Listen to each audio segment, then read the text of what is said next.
Ever since you were a child, you were terribly afraid of your bathroom. You don't know why, but whenever you would see your bathroom door during nighttime, you would be invaded by an overwhelming sense of unease. You developed a habit of locking your bathroom's door before going to sleep.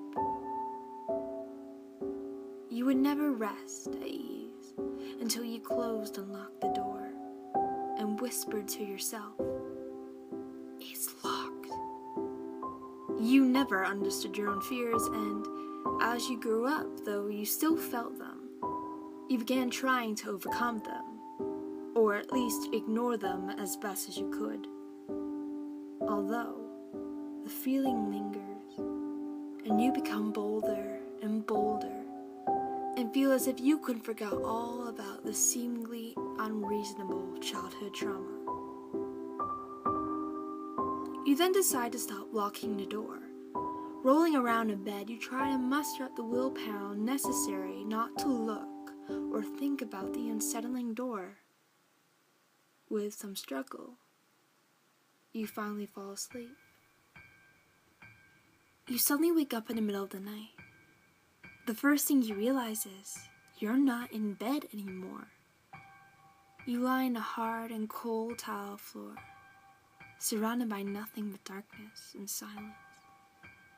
You try to feel around yourself when your hand touches a bathtub. Your bathtub. You freeze. Your heart starts pacing a while in panic. You try to hear any sound indicating the presence of anything else in that bathroom. You can't hear anything or the sound of your own panicked breath, and the thought that something could hear your breathing instead only deepened your despair. Barely being able to hold yourself together, you rush for the door as fast as you can. As you try to turn the handle, you realize your mistake. Your heart stops. It's locked. Suddenly, you hear someone else's breathing coming from behind your back.